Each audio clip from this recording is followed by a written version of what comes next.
오늘 주신 하나님의 말씀은 마태복음 13장 44절 말씀입니다. 우리 한 목소리로 봉독하도록 하겠습니다.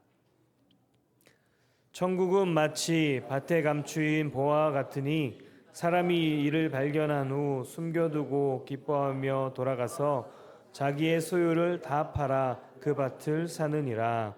아멘. 하나님의 말씀입니다. 다음 주가 추수감사주일입니다. 우리가 추수감사절에 앞서서 함께 오늘 감사에 관한 말씀을 나누려고 합니다. 창세기 말씀 계속 나눴었는데 창세기 말씀을 이번 주는 쉬고 오늘 감사에 관한 말씀으로 함께 나누도록 그렇게 하겠습니다. 제이 데니스라는 목사님이 계신데 이 목사님이 감사치유법이라는 글을 쓰셨어요. 그래서 그것을 보면서 은혜를 받았는데 제가 소개를 좀 해드리려고 합니다. 당신의 몸무게가 늘어 옷이 맞지 않는다면 감사하십시오.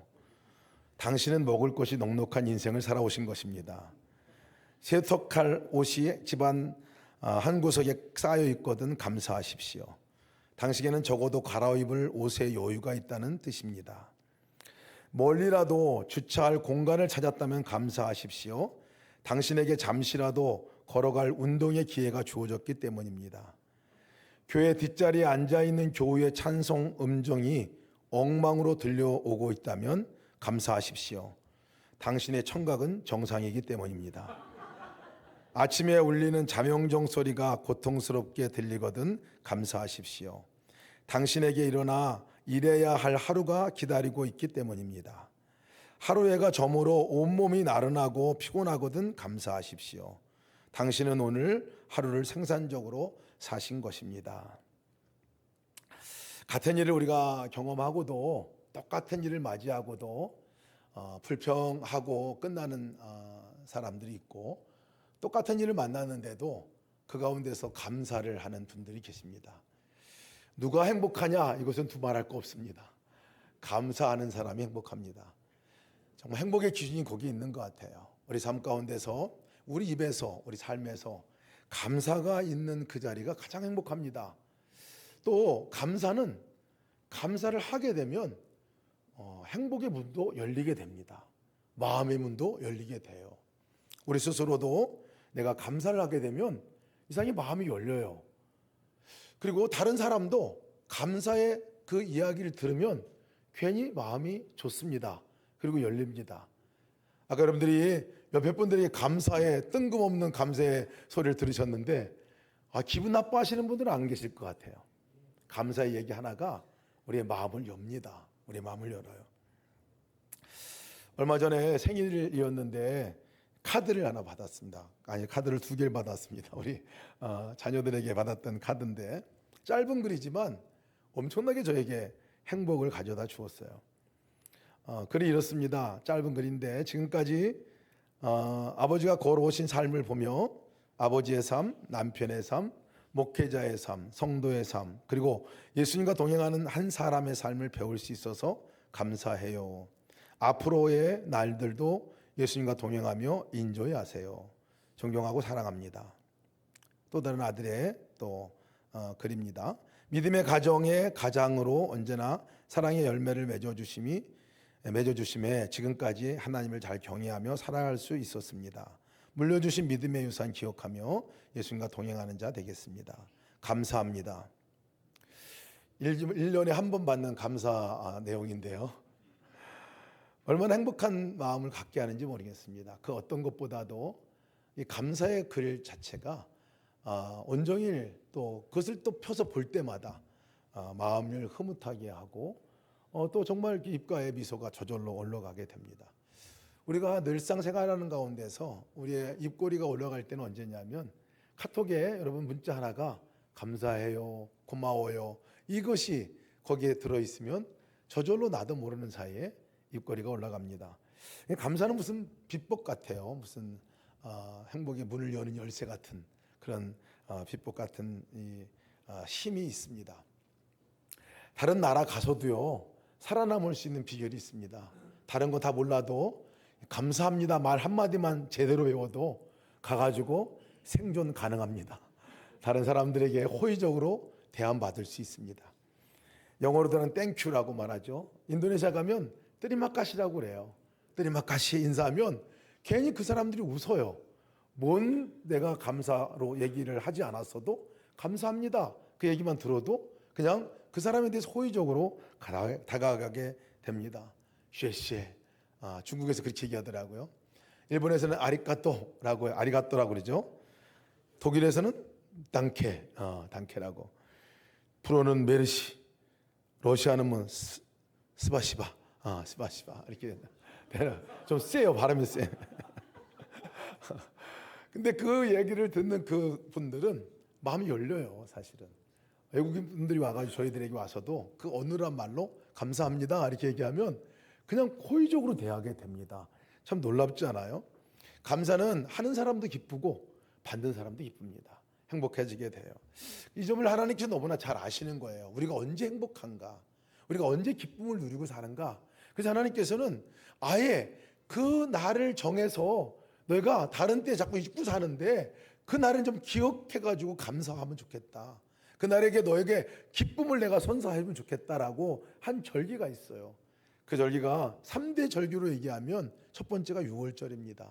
이스라엘 민족들이 그 노예의 삶을 살다가 해방해가지고 건져내셔서 이제 가나안 땅으로 이끌어 가시도록 건져내신 날, 그 날을 기억하면서 6월절을 보내게 하셨죠. 그때마다 이스라엘 백성들이 그것을 기억할 때마다 무슨 생각이 들겠습니까? 막 어렵고 힘들다가도 그때 하나님 우리를 건져내셨지, 그때 구원해 주셨지, 그거 하나님이 하신 일이야 하고 감사하게 됩니다.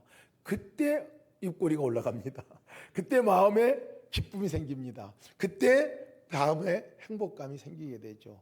초실조를 지키라고 그랬어요. 첫 열매를 내가 거뒀을 때 그것을 하나님께 감사함으로 드리라 그랬어요. 하나님이 물질이 없어 드리라고 한 것이 아니라 그 감사를 드릴 때 그 감사를 찾아서 드리는 그 사람들의 마음이 얼마나 행복할까 하는 것들을 알기 때문에 그렇습니다. 그래서 감사는 하나님이 그것을 받아 드시려고 감사하라고 한 것이 아니라 사실은 감사하는 우리가 진정한 행복과 기쁨을 되찾게 하기 위해서, 하나님을 다시 기억함으로 하나님과 관계가 다시 회복하게 하기 위해서 감사절기를 주셨어요. 아예 마지막 절기가 감사절, 추수감사절기를 지키는 초실절, 장막절이죠. 한 해 동안 열매 맺은 것을 보고 돌아보고 하나님이 이것을 주셨구나 하고 돌아보면서 감사하는 절기가 그리고 감사절기입니다. 우리가 재배했던 호박이나 뭐 과일이나 아니면 곡식들을 보면서 이거 하나님이 하신 일이지, 이거 주신 거지, 은혜지 하고 그것을 올려드리는 순간에 우리의 마음이 말할 수 없는 기쁨이 있다는 거예요. 하나님께서는 또 그것을 받으실 때 얼마나 또 그 마음이 기뻐하는 우리들을 보고 하나님께 더 기뻐하시는 거죠. 감사는 우리에게 기쁨이 되고 하나님께도 기쁨이 되는 거예요. 근데 이 추수감사절을 초막절이라고 말했습니다. 장막절이라고 말했어요. 왜냐하면 텐트를 쳐놓고 감사하라고 그랬거든요. 텐트를 치고 그곳에 초막절, 장막절을 지킵니다. 그 절기가 그 광야의 어려운 시절, 텐트 치고 지내던 그 시절 때에 하나님이 무엇을 했는지 기억해봐라 하는 거거든요. 그 시절 아무것도 먹을 것도 없는 그 시절, 아무것도 어디 가야 될 방향을 모르는 그 시절 내가 기억해라. 그때 하나님이 함께 계셔서 내가 너와 함께 있어서 너희를 이끌고 너희를 먹이고 너희를 인도하지 않았니 하는 것을 기억하면서 그 자리로 나오라고 하는 겁니다. 이스라엘 백성들이 초막절, 장막절을 기억할 때마다 축제를 벌입니다. 축제를 벌여요.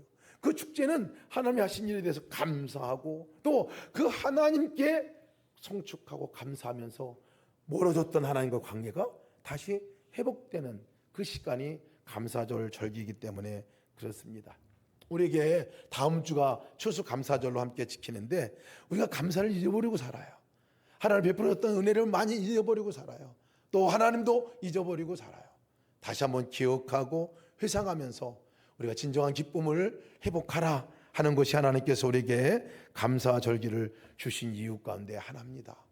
행하셨던 일들, 흔적들을 돌아보면 여기에도 하나님이 계셨네. 이 일도 하나님께서 하신 거네. 그 어둠의 시절같이 느껴졌는데 그때를 돌아보니까 아니야, 그때 하나님이 그 일을 하셨어. 하나님 그 선물을 해주셨어. 그 어려운 시기를 지나가게 하셨어. 그 가운데서 하나님께서 함께 계셨어. 그 고백을 하게 하지요. 그것이 우리에게 하나님이 놀라운 주시는 선물입니다. 저는 그래서 추수감사절은 우리가 정말 그 잘 못 보았던, 감춰놨던 것 같이 숨어져 있던 것 같은 보화들을 찾아내고 보물들을 찾아내서 그것을 하나님께 올릴 뿐만 아니라 그것을 바라보는 우리가 기뻐하는 절기가 추수감사절이라 이렇게 여겨집니다. 제가 우리 매 절기마다 우리 여러분들이 드렸던 이 추수감사절 감사 제목이걸로요. 무겁네요. 굉장히 무겁네 아주. 매번 우리가 동행 나눔을 주일마다 했는데 보물과 같은 거예요. 보화 같은 거예요. 그걸 모아가지고 이렇게 책으로 묶어서 하나님께 드리기도 하고 또 1년간 여러분들이 매 주마다 토요일마다 감사 제목 적었던 것을 다 합쳐서 적어 오게 하셔서 그것을 주일날 드렸고 그것을 모아가지고 이제 추수감사절에 드렸던 이 드린 것이 다 이렇게 파일로 되어 있고 철을 해서 이렇게 추수감사절 드리 다음 주에 여기서 이제 저희가 헌금 드릴 때 여러분들이 나와서 이것을 같이 드리게 됩니다. 와가지고 다 뽑아가지고 오세요. 제가 근데 이것을 볼 때마다 목양실에 제가 제일 잘 보이는 데도 놔두걸로요. 볼 때마다 너무나 감격스러워요. 이거 볼 때마다. 그리고 지나가다 이렇게 열어가지고 몇 장을 읽어보기도 하고 그렇습니다. 추수감사 끝나고 나서 다 펼쳐놓고 마치 무슨 보물 읽는 것 같이 읽고 그랬는데 여러분 이것이 큰 보물이라 여겨집니다. 오늘 추수감사 준비할 때도 하나님께서 저에게 생각나게 하신 말씀이 있어요. 그 말씀은 마태복음 13장 44절 말씀입니다. 천국은 마치 밭에 감추인 보화와 같으니 사람이 이를 발견한 후 숨겨두고 기뻐하며 돌아와서 자기의 소유를 다 팔아 그 밭을 사느니라. 보화를 발견한 사람의 마음이 어떨까? 얼마나 기쁠까? 얼마나 행복할까? 보화가 있는 것을 발견하고 몰랐던 감춰졌던 것들이 발견했을 때 얼마나 기쁠까 하는 생각을 갖습니다. 힘들다가도 그거 보면 힘나고 외롭다가도 그거 보면 이거구나 하고 이렇게 여겨지지 않겠습니까? 하나님께서는 우리에게 이번 추수감사절에 또 저에게 하시는 말씀이 보물 찾듯이 보화를 캐내듯이 감사를 캐내라 하는 거였습니다. 은혜, 주님께서 이미 베풀었던 그 은혜를 그것이 보배와 같이 귀한 것인데 묻혀두지 말고 그냥 감춰두지 말고 그것을 찾아내어서 그것을 보고 너가 기뻐하고 그것을 또 하나님께 감사하라 하시는 말씀이었습니다. 제일 쉽게 찾을 수 있는 은혜가 있다면 그것은 이미 우리에게 주셨던 이미 우리에게 허락하셨던 것들을 돌아본 그것이 첫 번째 아마 보화가 아닐까 싶습니다.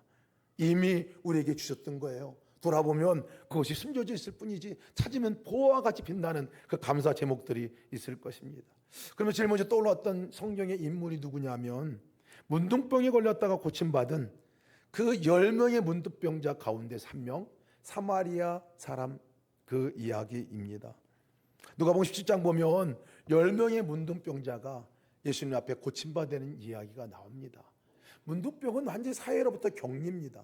그리고 문둥병은 아주 저주받은 사람이 걸리는 병이라고 할 정도로 그 당시에는 그렇게 여겨졌던 병이에요. 문둥병은 다른 사람들의 가까이 갈 수도 없어 전염성이 강하기 때문에 문둥병은 자기가 살아가면서 매일같이 코가 떨어져 나가거나 손가락이 떨어져 나가거나 문드러져서 흉측한 모습으로 그냥 가게 되는 그 병이에요. 그러니까 절망의 상황 가운데 있는 병입니다. 근데 이 10명의 문둥병자가 예수님 지나간다는 소리를 듣고 와서 우리를 불쌍히 여겨달라고 외칩니다.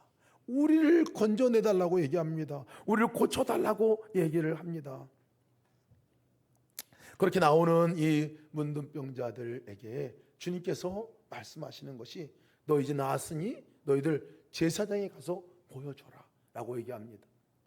이때 10명이 달려갑니다. 이제 제사장에게로 달려가요. 믿음도 참 대단한 것 같아요. 아직 고쳐지지도 않았어요.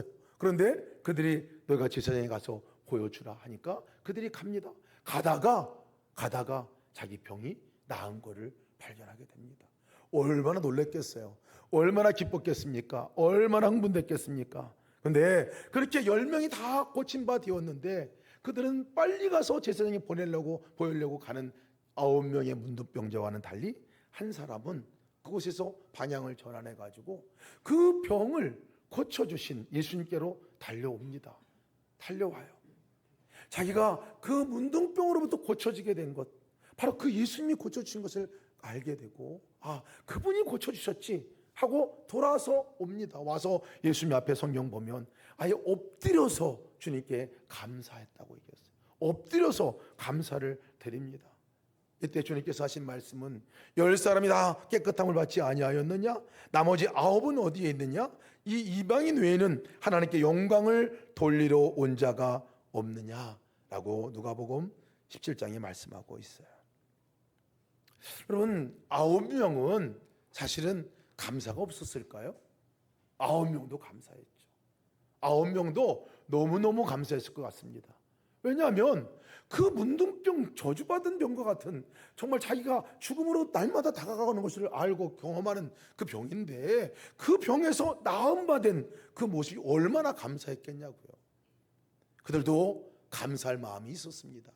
그런데 감사할 마음이 그들은 마음으로만 가졌던 것 같아요.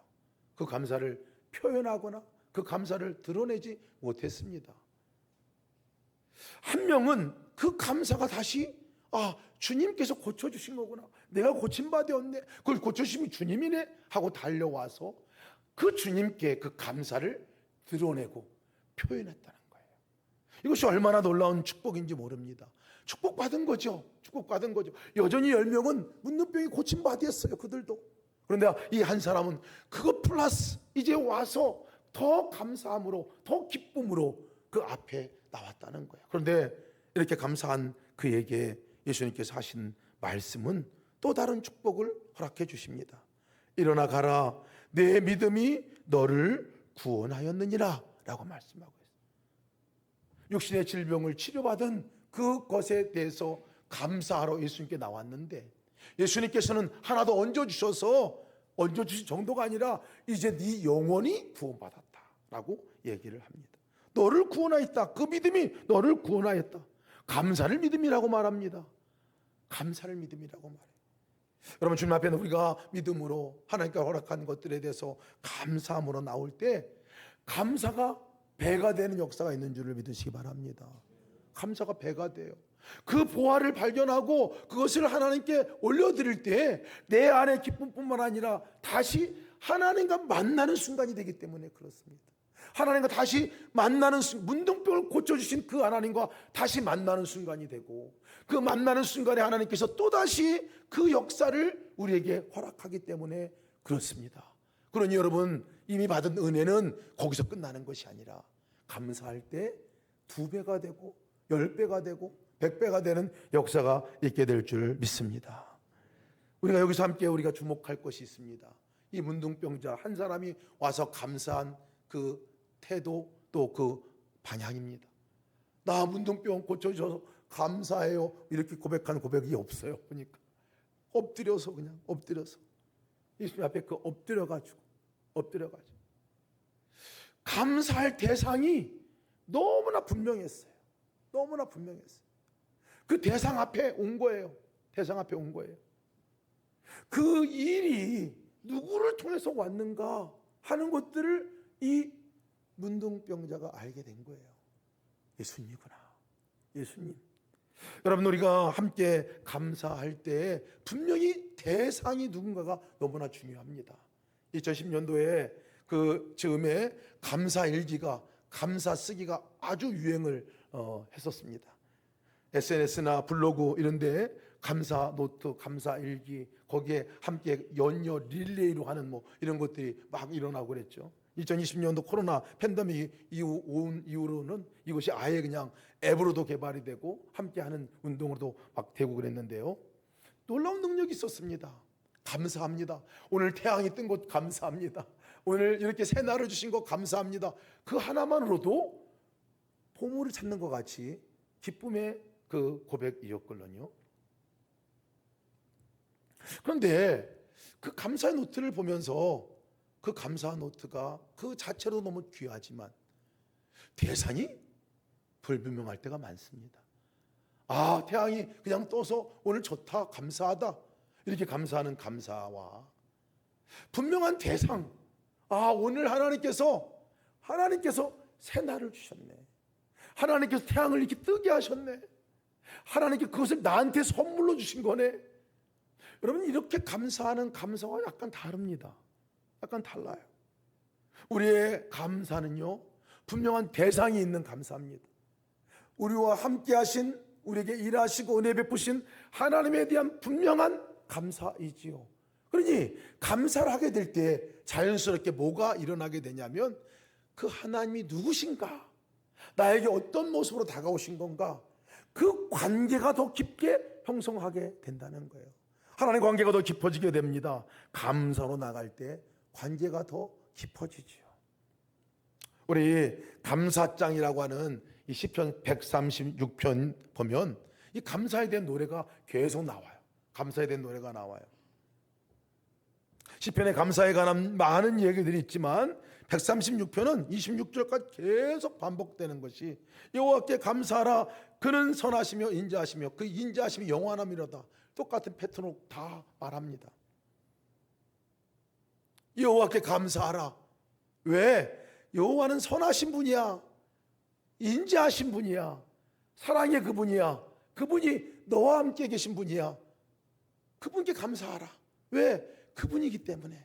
이렇게 얘기하는 거거든요. 오늘의 상황으로 제가 다시 한번 이것을 이렇게 외쳐보겠습니다. 136편에 나온 말씀을 보면 10절 말씀 같은 경우는 이렇게 아마 다시 얘기할 수 있을 것 같아요. 우리의 눈물을 닦으시고 새길을 여신 하나님께 감사하라. 그 인자하심이 영원함이로다. 11절, 불가능의 벽 앞에서도 길을 내시는 주님께 감사하라. 그 인자하심이 영원함이로다. 절망의 강을 건너 희망의 땅으로 인도하신 하나님께 감사하라. 그 인자하심이 영원함이로다. 피곤한 우리에게 쉼을 주시고 새 힘을 주시는 여호와께 감사하라. 그 사랑이 영원하시도다. 병든 자를 고치시고 상한 마음을 싸매시는 하나님께 감사하라. 그 인자하심이 영원함이로다. 쓰러진 자를 일으키시고 낙심한 자를 위로하시는 주님께 감사하라. 그 사랑이 영원함이로다.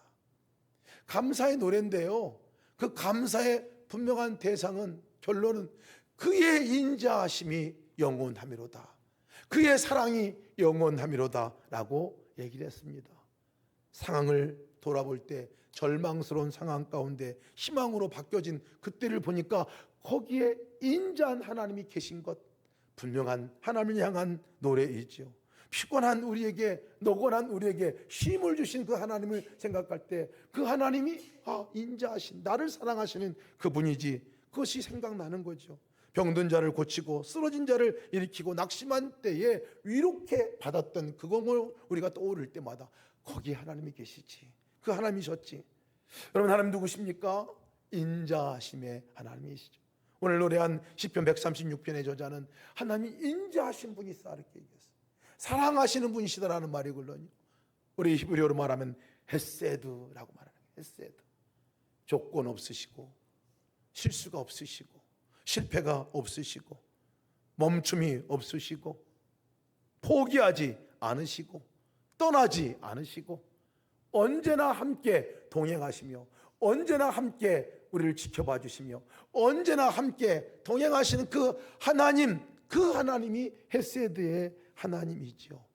여러분, 이상한 것은 감사함으로 우리가 떠올릴 때 그 하나님이 누군가가 더 분명해집니다. 저도 올 한 해 감사할 게 뭔가 하고 적어봤는데 여러 가지 쭉 적게 되더라고요. 근데 그중에 제일 먼저 적었던 게 뭐였냐면, 올 한 해 무릎 수술을 받게 하시고 회복시켜주게 하신 거 감사합니다 적었어요. 아마 다른 때 같았으면 그렇게 적고 아마 그 감사 제목 하나를 올려드렸을지 모르겠습니다. 그런데 그 감사 제목을 적어놓고 나서 거기에 하나하나 따져봤어요. 수술을 받을 수 있도록 진단한 것도 너무나 감사한 일이더라고요. 만약 진단이 되지 않았다면 그냥 지내다가 이제 제 무릎으로 다 걸을 수 없게 될 거라고 얘기를 하더라고요. 그러니까 진단을 정확하게 하게 하신 것이 감사했어요. 그것도 미뤘다가 다시 근데 그렇게 진단하게 하신 분이 누구신가? 보니까 하나님이신 거예요. 가장 적절한 때 그렇게 하게 하셨고, 수술을 받게 하신 것도 하나님께서 그렇게 수술 자리에서 함께 수술을 하게 하는, 집도하는 의사와 함께 그 자리에 계신 것이 생각이 났습니다. 연골판 봉합수술, 연골재생수술, 절골수술 세 가지를 한꺼번에 했더라 보니까 저는 한 번에 한 건지 잘 모르겠어요. 따로따로 했으면 큰일 날 뻔했어요. 근데 한 번에 하니까 세트로 다, 그것도 너무 감사한 일이에요. 하나님께서 그 자리에 그렇게 직접 인도하신 것이 감사했습니다. 수술 받고 나서 저희 정말 저는 눈만 감으면 자는 사람인데 며칠 밤 잠을 못 잤습니다. 일주일 동안 잠을 못 잤는데 그 잠 못 이루는 밤에 하나님께서 함께 계신 것에 대해서 감사가 되더라고요. 혼자 그 밤을 보내지 않았어요. 하나님이 함께 계셨구나. 하나님 감사합니다.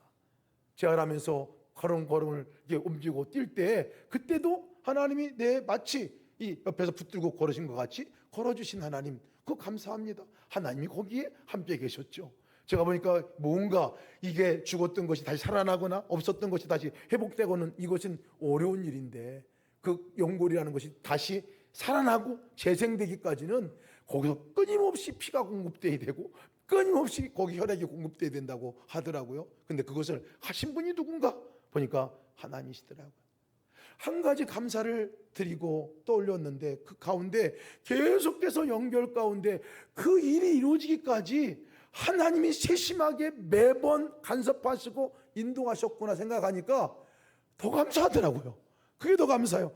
그 하나님이 나의 하나님이야. 그 하나님이 내 아버지야. 그 하나님이 나의 주님이야. 고백하게 되니까 감사가 더 풍성해졌습니다. 저도 그래서 무릎을 회복하신 하나님께 감사하라. 그의 인자하심이 영원하미로다. 그렇게 노래 부를 수 있을 것 같습니다. 여러분, 받은 바 은혜, 우리가 이번 한 주간 동안 계속 점검해 봤으면 좋겠습니다. 그 은혜를 또 베푸신 하나님을 만나셨으면 좋겠어요. 그 하나님을 만나시기를 축복합니다.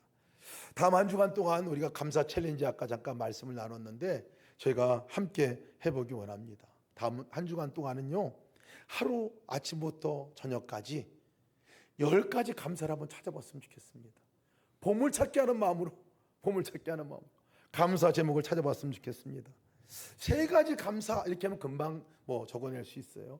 5가지 감사도 금방 할 수 있어요. 제가 우리 아들에게 감사 제목 적자 그랬더니 3가지는 금방 적더라고요. 아침밥 먹게 해주신 감사합니다. 점심밥 먹게 해주신 감사합니다. 저녁밥 먹게 해주신 감사합니다. 5가지도 별로 어렵지 않아요. 아침 간식, 점심 간식, 그렇게 하니까 5개가 훅 나오더라고요. 근데 여러분, 10가지를 찾아보려고 하니까 억지로 내가 뭔가를 생각을 더듬어서 이렇게 찾아내야 찾아지더라고요. 찾아내야 찾아져요. 의지적으로 힘을 한번 써야 됩니다. 여러분, 밭에 감춰진 보화와 같이 하나님의 은혜가 하루 온종일 다 숨어져 있거든요. 하나님이 하신 일이 숨어져 있어요. 그래서 그것을 한번 찾아보자는 거예요.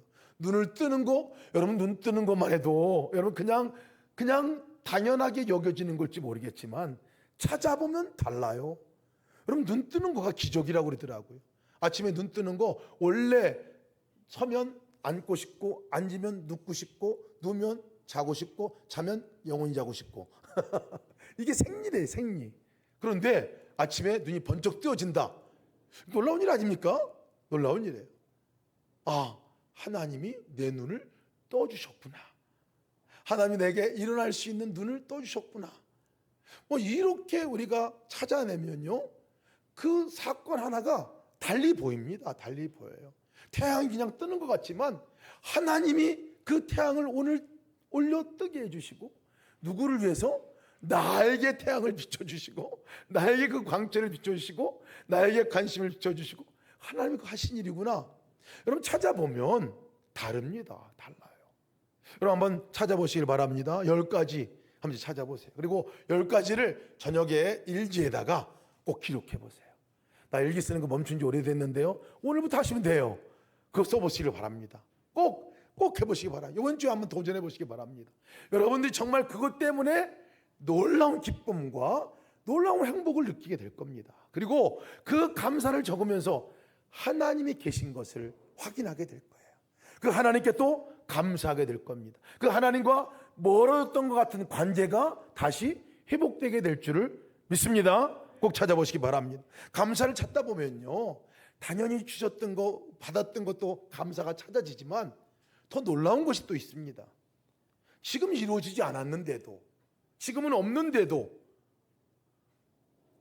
감사하는 감사가 나오게 됩니다. 없을지라도, 그래서 어떤 분은 찌라도 감사를, 찌라도 감사. 내가 있는 것도 감사하지만 없을지라도 내가 감사할 이유가 있습니다.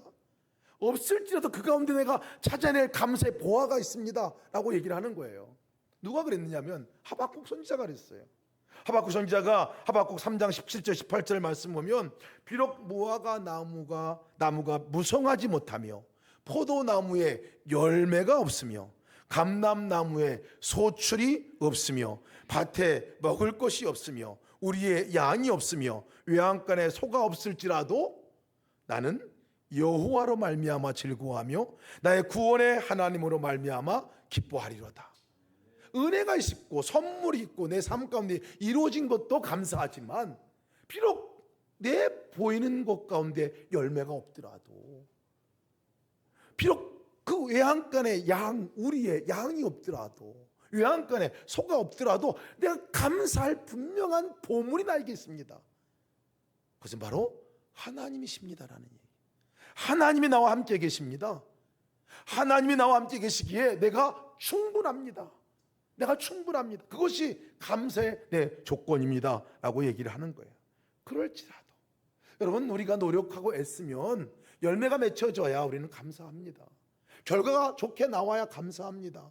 그런데 이 하박국 선지자는 내가 애쓰고 노력하고 씨 뿌리고 열매 맺히고 많은 힘쓰고 애썼는데 열매가 없어요. 결과가 좋지 않아요. 그러나 감사하다는 거예요.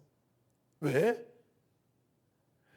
하나님은 나를 더 잘하시고 나의 삶을 나보다 더 잘하시는 그 하나님께서 나의 삶 가운데 나를 사랑하신다고, 헤세드 하나님이라고 말씀하시고, 그분이 나보다 더 필요를 잘하시는 그분이 그 어떤 열매건 무엇이건 간에 그분이 원하는 때에 그분의 방법대로 이끌어 주실 것에 대한 믿음 때문에 그렇습니다. 책임져 주실 것에 대한 믿음 때문에 그렇습니다. 내가 하는 것보다도, 내가 보이는 것보다도 하나님이 하시고 하나님께서 인도하시는 그것이 더 정확하고 더 분명하다는 것을 믿는 믿음으로만 할 수 있는 감사입니다. 그래서 하박국 3장 18절에 나는 여호와로 말미암아 즐거워하며 나의 구원의 하나님으로 말미암아 기뻐하리로다. 이 말미암아의 감사, 여호와로 말미암아 구원의 하나님으로 말미암아 감사하는 이 감사의 지경까지 간 사람은 진짜 행복한 사람이죠. 그죠? 진짜 기뻐하는 사람입니다. 하나님께서 그 사람들을 기뻐하시고 또 그 사람들을 신뢰하지 않으시겠습니까?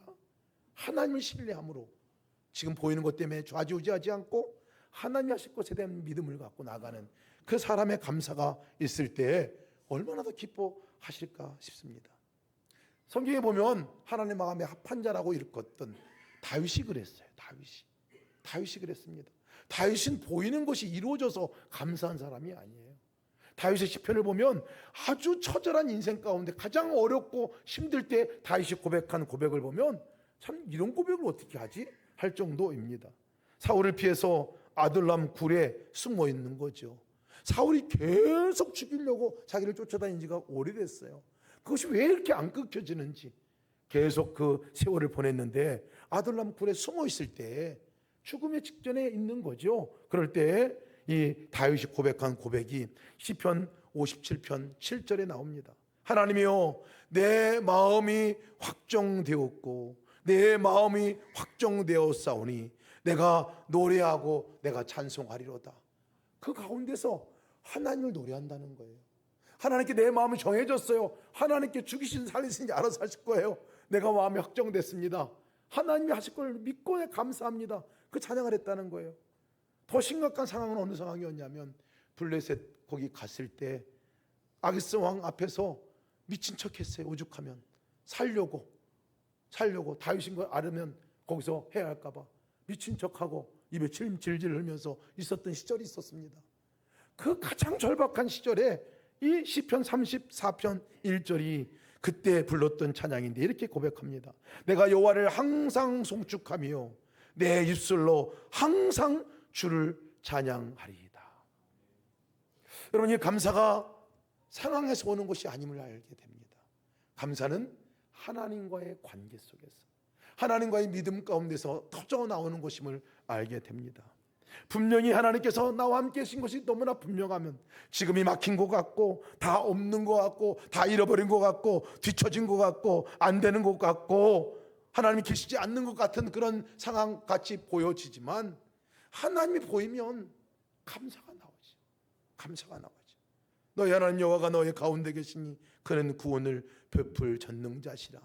우리가 감사할 제목이 이겁니다.